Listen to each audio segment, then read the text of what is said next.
Hello everyone, welcome to Civil Masters. Today we will start with our next subject, that is the estimation and costing. Now in estimation and costing we will start with our first lecture, that is the introduction. Okay. Now lecture सुरू होण्याच्या आधी एक सांगतो की जे आपले bridge इंजिनिअरिंगचा जो पूर्ण MPSC मेन्सचा सिलेबस कंप्लीट झालेला आहे त्याची जी प्लेलिस्ट आहे ती आपण अपलोड केलेली आहे, तर तुम्ही प्लेलिस्टमध्ये जाऊन पाहू शकता किंवा वर जे आय बटन आहे तिथे मी तुम्हाला लिंक शेअर करतो, तर तिथे तुम्ही पाहू शकता. ओके. आणि एक अनाउन्समेंट आहे की उद्या मी आपल्या टेलिग्राम चॅनलवर मॉक टेस्ट 1 अपलोड करणार आहे, ती आहे टनेलिंगसाठी. ओके. तर लक्षात घ्या, उद्या जी आहे ती टनेलिंगसाठी मी आपल्या टेलिग्राम चॅनलवर PDF अपलोड करणार आहे. त्याची जी सोल्युशनचा जो व्हिडिओ आहे तो मी संडेला अपलोड करणार आहे. तर सर्व विद्यार्थ्यांनी व्यवस्थित सॉल्व करायचा आहे तो पेपर, आणि नंतर मी संडेला त्याचे व्हिडिओ सोल्युशन्स घेणार आहे. Okay. Now we will start with our subject, that is the introduction in estimation and costing. Now in estimation and costing, that I have already told you that the 3 टाईपचे question येतात. एक first is the theoretical, second आहे तो म्हणजे standard values जे MPSCला खूप आवडतात, आणि थर्ड आहे ते म्हणजे डेफिनेशन, स्टँडर्ड डेफिनेशन्स.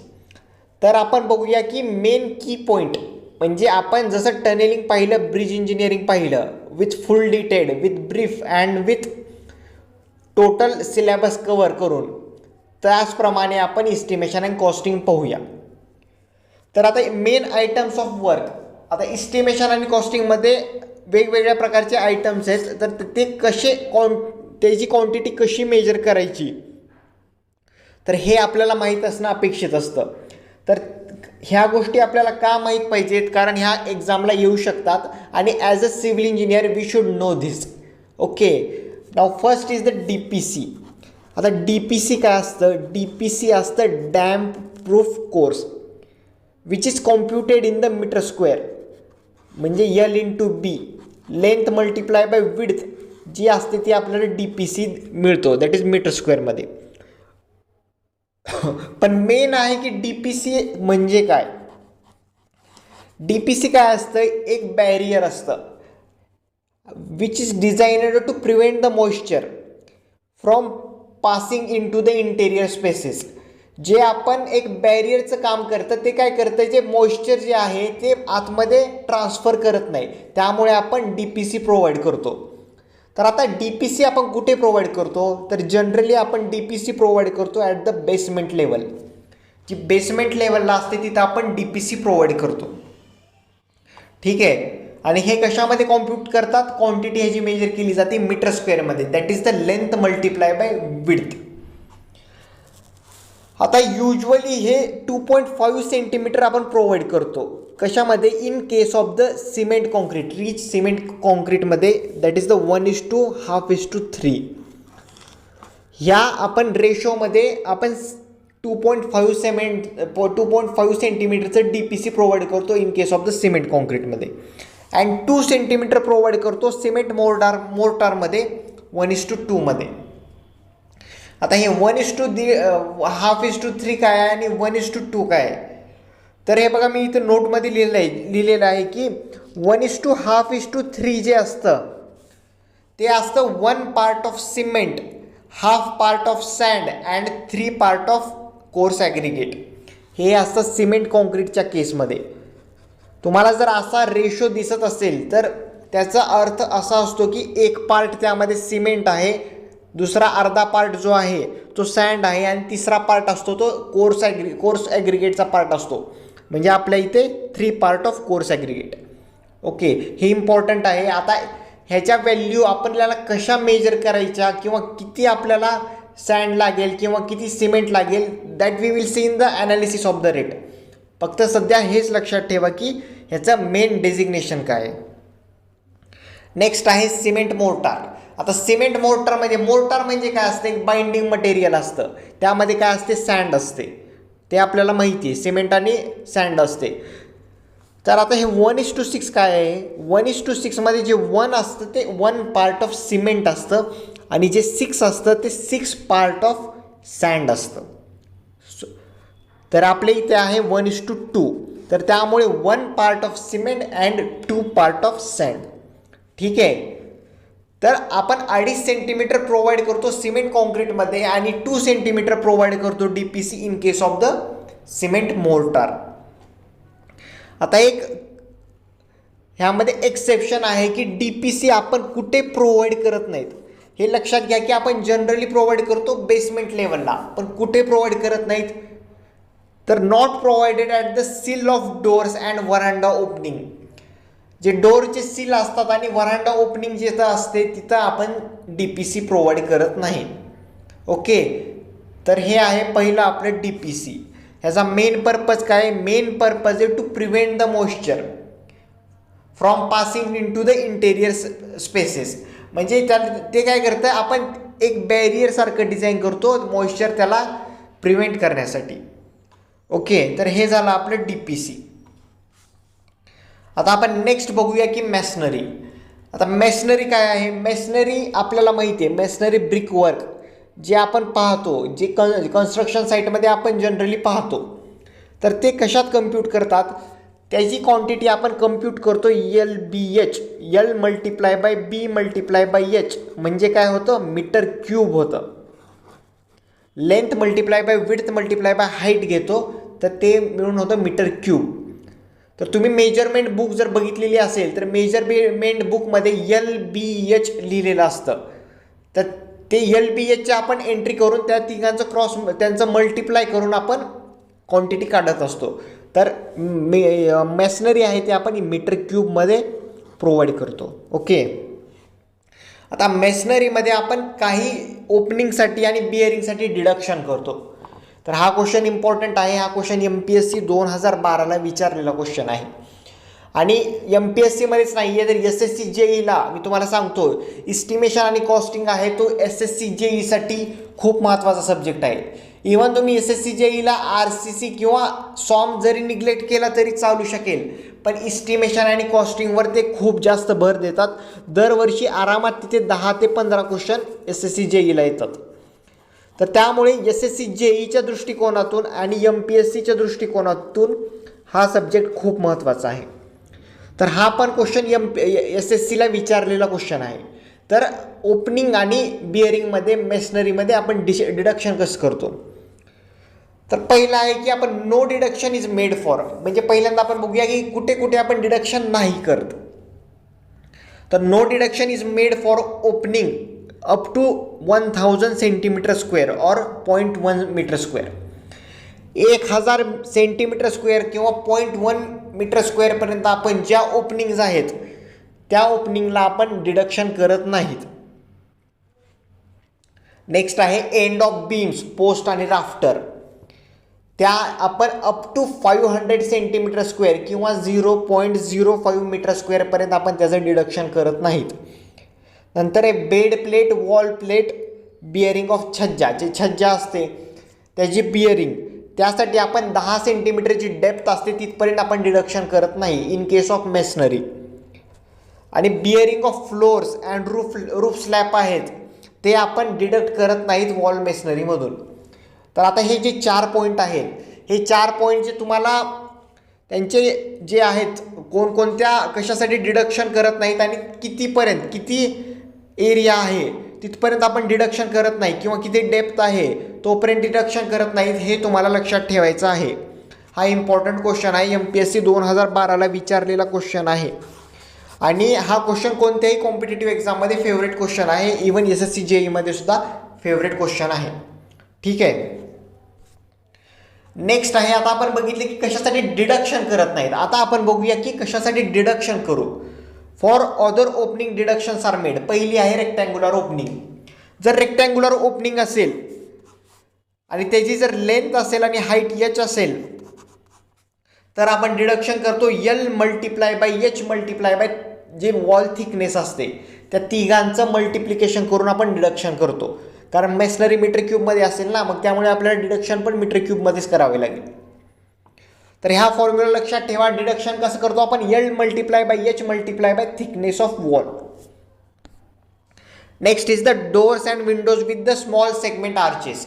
नाव आता एक डोर्स आणि विंडोजचा एक फ्रेम आहे आणि त्यावर स्मॉल सेगमेंट आर्चेस आहेत. हा जो तुम्हाला वर सर्कल दिसतोय तो सर्कल नाही आहे, तो आर्च आहे. ओके, सेगमेंटल आर्च आहे. तर नाहीतर तुम्ही कन्फ्यूज होचाल, तो सर्कल आहे, तो सेगमेंटल आर्च आहे. तर त्याचा डिडक्शनचा फॉर्म्युला आहे L multiply by length multiply bye height multiply by thickness of wall. म्हणजे रेक्टँग्युलर ओपनिंगचा आणि doors and windows with small segmental जे आर्चेस असतात त्याचा डिडक्शनचा फॉर्म्युला दोन्हीचा सेम आहे. नेक्स्ट आहे in case of the segmental arch opening. आता सेगमेंटल आर्च ओपनिंगमध्ये आपण काय डिडक्ट करतो. आता इथे जो आहे वर आहे सेगमेंटल आर्च ओपनिंग, त्याची आहे जो रेडियस किंवा तुम्ही त्याला डेप्थ म्हणा, डेप्थ आहे ती क्रेस्ट आर. तर त्याचा डिडक्शनचा फॉर्म्युला आहे L in bracket L multiply by H bracket close plus 2/3 L multiply by R multiply by thickness of wall. तर आपण पहिल्यांदा काय केलं, यल मल्टिप्लाय बाय एच कशासाठी केलं, जे रेक्टँग्युलर जो पार्ट आहे त्यासाठी आपण पहिल्यांदा केलं L multiply by H plus, आणि जो आपला सेगमेंटल आर्च आहे त्याच्यासाठी आपण डिडक्शन केलं 2/3 multiply by L multiply by R आणि टोटलला multiply by thickness of wall. तर काय काय केलं, एक एक पार्ट घेतला आणि त्याचं थोडं थोडं डिडक्शन केले आणि टोटल डिडक्शन आहे ते कम्युलेटिव्ह केलेलं आहे. ओके, आता नेक्स्ट बघूया आपण सेमी सर्क्युलर आर्च ओपनिंग. आधी आपण बघितलं होतं सेगमेंटल आर्च आणि हे सेमी सर्क्युलर, कन्फ्युजन होऊ शकतं. सेगमेंटल, आता एक्झाममध्ये तुम्हाला ते विचारतील सेगमेंटल आर्च, तर आपण काय करतो त्याला सर्कलच समजतो, सेमी सर्कल समजतो. हे बघा दोन्हीच्या फॉर्म्युल्यामध्ये थोडाच डिफरन्स आहे, जास्त काही डिफरन्स नाही आहे. तर यामध्ये कन्फ्युजन होण्याचे चान्सेस आहेत. आता इथे काय आहे, एक रेक्टँग्युलर ओपनिंग आहे आणि त्यावर सेमी सर्क्युलर आर्च आहे. तर त्यामध्ये काय डिडक्शनचा फॉर्म्युला, रेक्टँग्युलर ओपनिंगसाठी आहे L multiply by H plus, आणि सेमी सर्क्युलर आर्चसाठी आहे 3/4 multiply by L multiply by R whole bracket close multiply by thickness of wall. काय डिफरन्स आहे, जास्त काही डिफरन्स नाही आहे. सेगमेंटल आर्चमध्ये आहे 2/3 आणि सेमी सर्क्युलर आर्च ओपनिंगमध्ये आहे 3/4. एवढाच डिफरन्स आहे, बाकी काही डिफरन्स नाही आहे. कन्फ्युजन होऊ शकतं. आणि हा जो क्वेश्चन आहे हा क्वेश्चन एकदा विचारलेला आहे आर्च मेसनरी वर्कसाठी, MPSCने 2013ला विचारलेला क्वेश्चन आहे. तर त्यामुळे हे डिडक्शनचे जे फॉर्म्युले आहेत ते आपल्याला लक्षात ठेवणं इम्पॉर्टंट आहेत. ते तुम्हाला व्हॅल्यू वगैरे विचारणार नाहीत किंवा कॅल्क्युलेट करा ॲनालिटिकली विचारणार नाहीत, पण ते डेफिनेटली तुम्हाला विचारतील की फॉर्म्युला काय आहे. आणि ते तुम्हाला तिथे डायग्रॅम देणार नाही आहेत. डायग्रॅम तुम्हाला स्वतः इमॅजिन करावी लागेल आणि त्यानुसार तुम्हाला फॉर्म्युला बघावं लागेल काय आहे, कशाचा फॉर्म्युला. तर त्यामुळे तुम्ही व्यवस्थित लक्षात घ्या की हे जे डिडक्शनचे जे फॉर्म्युले आहेत ते खूप महत्त्वाचे आहेत. आता नेक्स्ट आहे arch masonry work. Arch masonry work जे आहे ते आपण मीटर क्यूबमध्ये कम्प्यूट करतो. ओके, आपण आधी मेसनरी बघितली जी RCC किंवा रेनफोर्स्ड RB होती. RCC म्हणजे काय, रेनफोर्स्ड सिमेंट कॉन्क्रीट किंवा RB रेनफोर्स्ड ब्रिक वर्कची मेसनरी होती. आता आपण बघूया की आर्च वर्क जर असेल, आर्च मेसनरी वर्क जर असेल तर त्याला पण आपण कम्प्यूट करतो मीटर क्यूबमध्ये कम्प्यूट करतो. त्याची जी क्वांटिटी आपण मेजर करतो मीटर क्यूबमध्ये. तर यामध्ये आपण काय डिडक्ट करतो, यामध्ये आपण डिडक्ट करतो LM multiply by breadth of the wall multiply by thickness of the arch. आता LM तुम्हाला दिसत नाही आहे. ओके, LM काय असतं, LM आहे मीन डिस्टन्स. जो वरचा आर्च दिसतोय तुम्हाला त्या आर्चमधलं जे मधलं डिस्टन्स असतं ते LM असतं. मी नोट्स टेलिग्रामवर टाकताना त्याला मी करेक्शन करून टाकतो. तर ते मधलं मीन डिस्टन्स आहे ते LM आहे. तर काय डिडक्शनचा formula, LM multiply by breadth of the wall multiply by thickness of the arch. आणि क्वांटिटीचा काय फॉर्म्युला, क्वांटिटीचा पण फॉर्म्युला सेम आहे LM multiply by breadth of the wall multiply by thickness of arch. तर हा क्वेश्चन जो आहे तो MPSC 2013ला विचारलेला क्वेश्चन आहे. इम्पॉर्टंट क्वेश्चन आहे. Okay, next is the lintel over opening. आता लिंटेल ओव्हर ओपनिंगमध्ये काय करायचं, लिंटेल ओव्हर ओपनिंगमध्ये एक लिंटेल आहे त्यावर ओपनिंग आहे. ठीक आहे, तुम्हाला इथे दिसते, त्याला आपण बिअरिंग पण. आता जी लेंथ आहे, आपण लेंथ ऑफ लिंटेल तुम्हाला कॅल्क्युलेट करता येईल. Length of lintel equal to S plus 2t. आता एसच्या बाजूला वर जे तुम्हाला दिसतंय कॅन्टिलिव्हर प्रोजेक्शन सारखं, इकडं दोन्ही साईडला जे कॅन्टिलिव्हर प्रोजेक्शन सारखं जे दिसतंय, तर ते काय आहे, which are nothing but the bearings. ते काय आहेत, बिअरिंग्स. ओके, मग लेंथ ऑफ लिंटेलचा काय फॉर्म्युला होईल, L equal to S plus 2t. म्हणजे काय असतं, लेंथ ऑफ जे लिंटेल असतं ते clear span plus twice of the bearing. That is the formula for the length of lintel.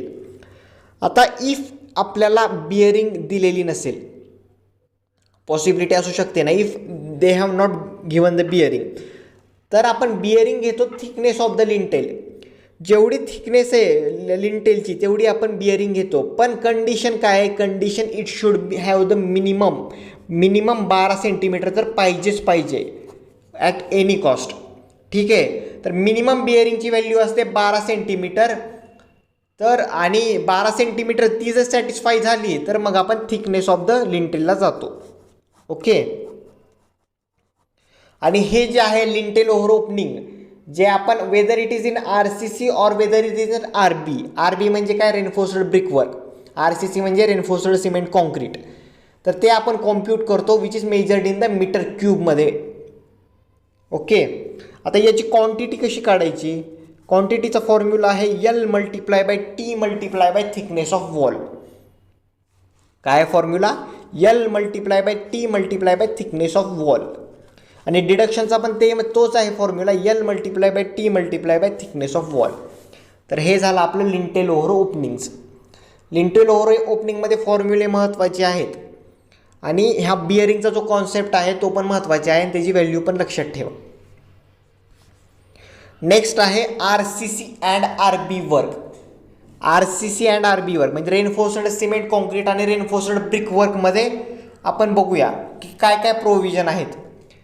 जर if the reinforced including it's bending असेल तर ते आपण सेपरेटली घेतो, इज टेकन सेपरेटली, आणि त्याला आपण मेजर करतो क्विंटलमध्ये. कशामध्ये मेजर करतो, क्विंटलमध्ये. कन्फ्युजन होऊ शकतं, हे आपण क्विंटलमध्ये मेजर करतो. ते एक्झामला विचारतात आणि ऑप्शन देतात की क्विंटल का टन का केजी. तर त्यामुळे तिथे कन्फ्युजन होऊ शकतं. आणि तुम्हाला सांगतो जे मेजरमेंट आहेत किंवा त्यांची पेमेंट जी मेथड असते इस्टिमेशन आणि कॉस्टिंगमध्ये, हे खूप महत्त्वाची आहे. आपण त्याच जो आहे तो युनिट्स, त्याच युनिटमध्ये आपण पेमेंट किंवा मेजरमेंट करतो. आता साईटवर पण तेच फॉलो करतात, पण कुठे कुठे ते करत नाहीत फॉलो. पण आपल्याला एक्झाम ओरिएंटेड जे स्टँडर्ड बुक्समध्ये दिलेलं आहे तेच आपल्याला फॉलो करायचं आहे. तर रेनफोर्समेंटमध्ये जर बेंडिंग असेल तर आपण ते क्विंटलमध्ये मेजर करतो. आणि जर आपल्याकडे डिटेल्स दिलेले नसतील तर आपण रेनफोर्समेंट जो स्टील आहे तो आपण घेतो 0.6 to 1%. युजली आपण 1% घेतो, which is the RCC and RB work by volume घेतो. काय घेतो, work by volume. 0.6 to 1% of the RCC and RB work by volume. ठीक आहे, तर हा जो रेनफोर्समेंट जो स्टील आहे हा एका एक्झामला क्वेश्चन विचारलेला आहे आणि हा इम्पॉर्टंट क्वेश्चन आहे, MPSCलाही येऊ शकतो, त्यामुळे मी इथे ॲड केलेला आहे. आता कॉर्निस आपण नेक्स्ट बघूया की कॉर्निस काय असते. कॉर्निस असते एक ऑर्नामेंटल मोल्डिंग असते. आता तुम्हाला एक घरचंच उदाहरण द्यायचं म्हणलं तर तुमच्या घरात एक सिलिंग असते. सिलिंगच्या जस्ट बिलो जे असते म्हणजे मोल्डिंग असते ते तुम्हाला फ्लॅश दिसतं बघा, ते असतं कॉर्निस. काय म्हणतात त्याला, कॉर्निस म्हणतात. तर जे कॉर्निस आहे ते आपण मेजर करतो त्याची क्वांटिटी रनिंग मीटरमध्ये. तर कशामध्ये मेजर करतो, रनिंग मीटरमध्ये मेजर करतो. ठीक आहे, तर याची क्वांटिटी आपण मेजर करतो रनिंग मीटरमध्ये. Now we will see next आहे प्लास्टरिंग. आता जी प्लास्टरिंग आहे ती जनरली 12 mm थिक असते. त्याची जी थिकनेस आहे ते 12 mm असते. प्लास्टरिंग आपण युजली मेजर करतो मीटर स्क्वेअरमध्ये, आणि प्लास्टरिंग आपण बोथ द फेसेसला करतो, दोन्ही फेसेसला करतो, इन्नर प्लास्टर आणि आउटर प्लास्टर, एक्सटर्नल प्लास्टर आणि इन्नर प्लास्टर जे असतं ते आपण दोन्ही करतो. पण त्यामध्ये पण काही काही कंडिशन आहेत. जर डिडक्शन करायचं असेल ओपनिंगचं तर प्लास्टरिंगसाठी काही काही प्रोव्हिजन दिलेले आहेत अकॉर्डिंग टू दी एरिया, तर ते आपण बघूया. पहिला आहे for ends of beams post and rafter. For ends of beams post and राफ्टरसाठी आपण काहीच डिडक्ट करत नाही, यामध्ये आपण काहीच डिडक्ट करत नाही. जर स्मॉल ओपनिंग असेल which is less than 0.5 metre square असेल तर त्यामध्ये पण आपण काहीच डिडक्ट करत नाहीत. No deduction is made and no addition for the jambs soffits of sills for this opening. ह्या ओपनिंगसाठी पण आपण काही एक्स्ट्रा ॲड करत नाहीत. जर ओपनिंग आपली 0.5 मीटर स्क्वेअर ते 3 मीटर स्क्वेअर जर असेल तर आपण डिडक्शन करतो एका फेससाठी. प्लास्टरिंग आपल्याला आपण माहिती आहे आपण दोन्ही फेसला करतो, पण 0.5 मीटर स्क्वेअर आणि 3 मीटरच्या स्क्वेअरमध्ये जर ओपनिंग असेल तर आपण एका फेससाठीच डिडक्ट करतो. आणि अदर फेस आहे ते which is taken for the jambs soffits and sills which are also not taken separately, ते पण आपण काही वेगळं घेत नाहीत. ठीक आहे. नेक्स्ट आहे if opening is greater than 3 metre square. जर ओपनिंग जर 3 मीटर स्क्वेअरपेक्षा जास्त असेल तर आपण डिडक्शन हे दोन्ही फेसेसला करतो. And the jambs soffits sills are taken in to account आणि आपण त्याला ॲडसुद्धा करतो. आता हा जो डिडक्शनचा व्हॅल्यू आहेत किंवा टेबल आहे हा महत्त्वाचा टेबल आहे. डिडक्शनचे कोणकोणते टेबल महत्त्वाचे आहेत? मॅसनरीचा महत्त्वाचा आहे, प्लास्टरिंगचा महत्त्वाचा आहे. प्लास्टरिंगच्या ज्या व्हॅल्यू असतात त्याच पॉइंटिंगच्या पण व्हॅल्यू असतात आणि त्याच व्हाईट वॉशिंगच्या पण व्हॅल्यू असतात. त्यामुळे तुम्ही जर प्लास्टरिंगच्या व्हॅल्यू लक्षात ठेवल्या तर तुम्हाला पॉइंटिंगच्या लक्षात ठेवायची गरज नाही आहे, ना व्हाईट वॉशिंग और कलर वॉशिंगच्या किंवा डिस्टेम्परिंगच्या व्हॅल्यू लक्षात ठेवायची गरज नाही आहे. जे प्लास्टरिंगचं असतं तेच पॉइंटिंगचं आहे आणि तेच कलर वॉशिंग आणि डिस्टेम्परिंगचं आहे. ठीक आहे. तर हा जो टेबल आहे डिडक्शनचा प्लास्टरिंगमध्ये इम्पॉर्टंट आहे. MPSCला आत्तापर्यंत तरी एकदाही क्वेश्चन आलेलं नाही आहे, पण SSC JEEला क्वेश्चन यावर सारखे येतात, तर त्यामुळे कदाचित येऊ शकतो MPSCला. आता एक नोट दिलेली आहे मी. If external plastering is greater than, जर एक्सटर्नल प्लास्टरिंग आपली 10 मीटरपेक्षा जास्त असेल तर आपण त्याला स्टेजेसमध्ये मेजर करतो. तर किती स्टेजमध्ये? स्टेजेस ऑफ 3 मीटरमध्ये. किती? स्टेजेस ऑफ 3 मीटरमध्ये आपण त्याला मेजर करतो. इम्पॉर्टंट आहे हा, पण मी कुठल्या तरी टेस्ट सिरीजमध्ये का कुठेतरी पाहिलेला क्वेश्चन आहे, तो मी इथे ॲड केलेला आहे. आता प्लास्टरिंग आपण पाहिलं, प्लास्टरिंग आहे ते मीटर स्क्वेअरमध्ये मेजर करतो, पॉइंटिंग पण मीटर स्क्वेअरमध्येच मेजर करतो. आणि प्लास्टरिंगचे जे डिडक्शन आहेत तेच डिडक्शन आहेत पॉइंटिंगचे, आणि त्यामुळे त्यासाठी काही सेपरेट घ्यायची गरज नाही आहे. जे प्लास्टरिंगचे डिडक्शन आहेत तेच पॉइंटिंगचे आहेत, लक्षात ठेवा. नेक्स्ट आहे पेंटिंग. इम्पॉर्टंट आहे, MPSCला आलेला क्वेश्चन आहे. आता पेंटिंग किंवा वर्निशिंग जे आहे ते आपण मीटर स्क्वेअरमध्ये मेजर करतो. पेंटिंग किंवा varnishing of wall, doors and windows जे आहे आपण मीटर स्क्वेअरमध्ये मेजर करतो त्याची क्वांटिटी. आता पेंटिंगचे जे हे 2 टेबल आहेत तुम्हाला जे दिसत आहेत, हा एक टेबल आणि हा एक टेबल. हा टेबल खूप महत्त्वाचा आहे कारण MPSCला 2017ला एका टेबलवर क्वेश्चन विचारलेला आहे, आणि पहिल्या टेबलवर तर आत्तापर्यंत तरी विचारलेलं नाही आहे, पण there may have chance that they will ask question. Now for both faces of doors and windows the simple area as measured is multiplied by, एक फॅक्टर असतं त्या डोअरच्या आणि टाईप ऑफ विंडोनुसार आपण काय करतो, जो सरफेस एरिया असतो त्याला आपण एका फॅक्टरनं मल्टिप्लाय करतो. तर तो कोणता फॅक्टर असतो बघूया. जर आपली डोअर्स आणि विंडोज जर पॅनल्ड, फ्रेम्ड, ब्रेस्ड, लेज्ड आणि बॅटन्ड यापैकी जर असेल तर आपण त्याला मल्टिप्लाय करतो 2.25 times one surface area for both sides. कितीने मल्टिप्लाय करतो? 2.25 times one surface area for both sides. जर आपली विंडो किंवा डोअर फुल्ली ग्लेझड असेल किंवा गेजड असेल तर त्याला आपण एक एक मल्टिप्लाय करतो, म्हणजे त्याला आपण कोणता फॅक्टर यूज करत नाही, जसा आहे one surface area for both side तसंच राहू देतो. आणि जर पार्टली पॅनल्ड किंवा पार्टली गेजड किंवा ग्लेझड असेल तर त्याला आपण 2ने मल्टिप्लाय करतो. 2 times the one surface area for both sides. ठीक आहे, तुम्हाला यामध्ये काय लक्षात ठेवायचं आहे, फक्त जे पॅनल्ड असतात किंवा फ्रेम्ड जे असतात आपल्याला माहिती आहे, किंवा ब्रेस्ड जे असतात ते 2.25 मल्टिप्लाय करतो. फुल्ली गेजड किंवा ग्लेजड जे असतात त्याला आपण 1 मल्टिप्लाय करतो, आणि पार्टली पॅनल्ड किंवा पार्टली ग्लेजड किंवा गेजड जे असतात त्याला आपण 2ने मल्टिप्लाय करतो. कशाला मल्टिप्लाय करतो? One surface areola for both sides. ठीक आहे, आता हा झाला एरियासाठी. आता आपल्याला जर काही टाईप ऑफ मटेरियल असतील, वेगवेगळ्या टाईपचे मटेरियल असतात, जर आपल्याकडे ह्या तिन्हीपैकी जर काही मटेरियल असेल तर आपण जो एरिया आहे तो पेंटिंग एरियावर इन्क्रीज करतो. तर percentage increase in area above painting area. जर कोरुगेटेड आयर्न शीट असेल तर आपण 14% एरिया इन्क्रीज करतो. कितीने? 14% इन्क्रीज करतो.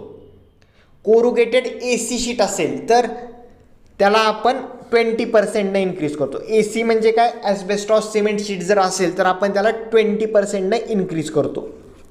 आणि सेमी कोरुगेटेड AC शीट असेल तर आपण त्याला 10% इन्क्रीज करतो. कितीने? 10%. आता MPSC 2017ला क्वेश्चन विचारला होता की by how many % there is increase in area above paint area if the sheet is the corrugated iron sheet. तर आन्सर होतं 14%. काय होतं आन्सर? 14%. तर त्यामुळे तुम्हाला या व्हॅल्यू आहेत त्या पाठ करणे गरजेचे आहेत. लक्षात ठेवा की फक्त जर आयर्न शीट असेल तर 14%, AC शीट असेल तर 20%, आणि सेमी मधला असेल, सेमी कोरुगेटेड असेल तर आपण त्याला 10% इन्क्रीज करतो. You are suppose to remember this table. आणि नंतर आपण बघूया की व्हाईट वॉशिंग, कलर वॉशिंग आणि डिस्टेम्परिंग. मी तुम्हाला सांगितलं जे डिडक्शन असतं ते same as that of the plastering. आपण हे कशामध्ये मेजर करतो? White washing, colour washing, distempering metre स्क्वेअरमध्ये मेजर करतो. Deduction which is same to that of the plastering. आणि पर्सेंटेज इन्क्रीज इन एरिया आहे which is same as that of painting. बघा very simple आहे. जो डिडक्शन आहे ते सेम आहे, ते प्लास्टरिंग सारखं आहे, आणि पर्सेंटेज इन्क्रीज एरिया पेंटिंग सारखा आहे. ओके, तर आता बघा आपण मीटर स्क्वेअरमध्ये बघा, इथून जे प्लास्टरिंग तुमचं आहे किंवा पॉइंटिंग आहे, पेंटिंग आहे किंवा डिस्टेम्परिंग आहे, व्हाईट वॉशिंग आहे, कलर वॉशिंग आहे, all these things are measured in the metre square. किंवा DPC, जे all these things are measured in the metre स्क्वेअरमध्ये मेजर करतो. तर लक्षात ठेवा, इम्पॉर्टंट आहे. ह्या सगळ्या गोष्टी ज्या आहेत, plastering, pointing, painting, white washing, colour washing and distempering, all quantities are measured in the metre square. Important आहे. आता आपण डिडक्शन्स पाहिले, पर्सेंटेज इन्क्रीज इन एरिया पाहिलं, सगळं पाहिलं. आता आपण बघूया की एक नोट आहे. आता नोट, जर इलेक्ट्रिफिकेशनची जी कॉस्ट असते जेव्हा आपण बिल्डिंग कन्स्ट्रक्ट करतो, त्याच्या इलेक्ट्रिफिकेशनची जी कॉस्ट असते ती 8% of the estimated cost of the building असते. किती असते? इस्टिमेटेड कॉस्टच्या 8% असते. आणि सॅनिटरी आणि वॉटर सप्लायची पण किती असते? 8% असते इस्टिमेटेड कॉस्ट ऑफ बिल्डिंगच्या. ठीक आहे, तर मेन आयटम्स ऑफ वर्क जे आहेत त्यामध्ये तुम्हाला या गोष्टी लक्षात ठेवणं इम्पॉर्टंट आहे. आणि मी तुम्हाला सांगतो की यामध्ये तुम्ही काही निग्लेक्ट करू नका, कारण मी ह्या क्रिस्पकडून नोट तयार केलेले आहेत, आणि तुम्हीच यामध्ये पण शॉर्टकट मारत असाल तर मग त्याला काही अर्थ नाही आहे. ॲटलिस्ट एवढं तरी करा. मी तुम्हाला गॅरंटी देतो की एवढं केल्यावर तुम्ही 280 to 300 स्कोर आरामात मिळवू शकाल. तर या मेन आयटम्स ऑफ वर्क जे आहेत, किती आहेत? जवळपास 8 आहेत वाटतं, 7-8 आहेत. तर ते जर आपण केले तर मेन आयटम्स ऑफ वर्कमध्ये अदर दॅन दॅट काही करण्याची गरज नाही आहे. फक्त इम्पॉर्टंट सांगतो की ते मी 2 टेबल लिहिलेले आहेत, आणि जे 2 मेसनरीचे डिडक्शन आणि प्लास्टरिंगचे डिडक्शन आहेत, हे 4 जे आहेत हे सगळ्यात महत्त्वाचे आहेत यामध्ये. आणि डिडक्शनचे जे फॉर्म्युले दॅट आपण पाहिलेले आहेत मॅसनरीमध्ये. ओके, आता आपण बघूया की second point that is the degree of accuracy in estimating. आता जेव्हा आपण इस्टिमेशन करत असतो तेव्हा आपल्याला ॲक्युरसी खूप मॅटर करते. तर ते आपण काय घेतो, म्हणजे एखादी क्वांटिटी जर आपल्याला मेजर करायची असेल तर त्या क्वांटिटीची डिग्री आपण कशी कॅल्क्युलेट करतो किंवा किती जवळ घेतो त्यावरून आपण इस्टिमेशन करतो. आता तुम्ही मेजरमेंट बुक जर पाहिलेली असेल तर मेजरमेंट बुकमध्ये 3 कॉलम असतात. इकडे जे क्वांटिटी नंतर जे एक कॉलम असतो तो लेंथचा कॉलम असतो, त्यानंतर असतो ब्रेडथचा कॉलम आणि त्यानंतर असतो हाईटचा कॉलम. तर मग ते असतात आपले बुकिंग डायमेन्शन्स. तर ते कसे असतात, सिक्वेन्शियली LBH असे असतात. इथे तुम्हाला स्क्रीनवर दिसत असेल LBH. हे बघा सिक्वेन्शियली ते विचारतात. तर कसे असतात ते LBH. आता आपण बघूया की डायमेन्शन, डिग्री ऑफ ॲक्युरसी किती असायला पाहिजे. जेव्हा आपण डायमेन्शन्स मेजर करत असतो तर डायमेन्शनची डिग्री ऑफ ॲक्युरसी असायला पाहिजे 0.01 मीटर. किती, 0.01 मीटर म्हणजे 1 सेंटीमीटर. ठीक आहे. एरिया जेव्हा आपण मेजर करत असतो तर एरियाची डिग्री ऑफ ॲक्युरसी पाहिजे 0.01 मीटर स्क्वेअर. क्युबिक कंटेंटची 0.01 मीटर क्यूब.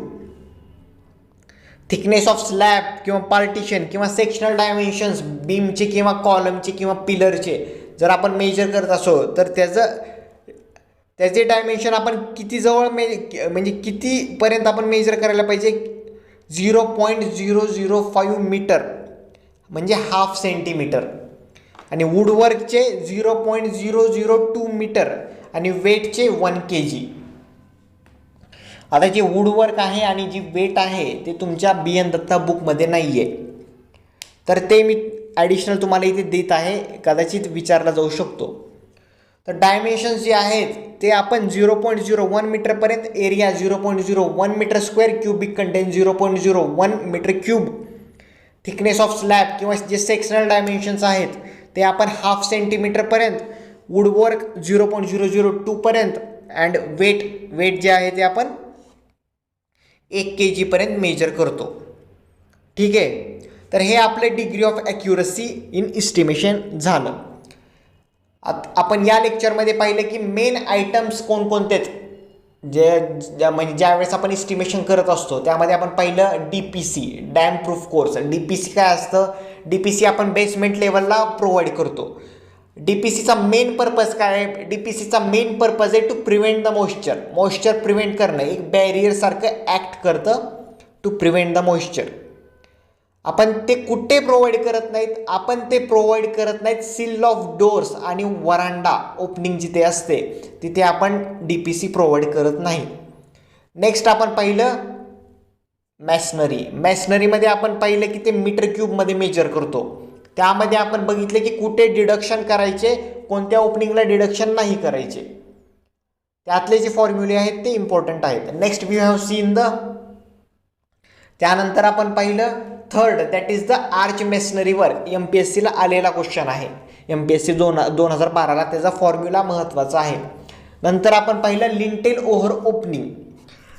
ओव्हर ओपनिंगमध्ये आपण पाहिलं की बिअरिंगचे स्पेसिफिकेशन पाहिले आणि त्यानंतर आपण पाहिलं की क्वांटिटी आणि डिडक्शन कसं करायचं. Later we have seen the RCC आणि रेनफोर्स्ड ब्रिकवर्क ते कसे मेजर करतात ते पाहिलं. त्यामध्ये जर बेंडिंग सोबत असेल तर आपण ते कसे क्विंटलमध्ये मेजर करतो. कॉर्निस पाहिलं. कॉर्निस काय असतं, कॉर्निस असतं एक ऑर्नामेंटल मोल्डिंग असतं.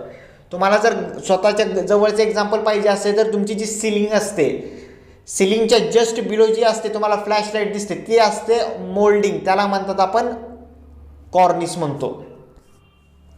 नेक्स्ट आहे प्लास्टरिंग काय असते, ते युजली 12 mm ची असते. ती आपण दोन्ही साईडनं प्रोव्हाइड करतो, इनर प्लास्टर आणि एक्सटर्नल प्लास्टर. यामध्ये सर्वात इम्पॉर्टंट आहे की डिडक्शन, आपण डिडक्शन कसं करतो ते. नेक्स्ट पाहिलं पॉइंटिंग. नेक्स्ट पेंटिंगमध्ये आपण पाहिले की ते मीटर स्क्वेअरमध्ये मेजर करतात. त्याचे दोन आपण टेबल पाहिले. पहिल्या टेबलमध्ये पाहिलं की आपण डिफरंट डोअरसाठी आपण कोणता मल्टिप्लाइंग फॅक्टर यूज करतो सरफेस एरियासाठी. नंतर आपण पाहिलं की जर एखादा मटेरियल असेल तर त्यावर आपण किती एरिया इन्क्रीज करतो.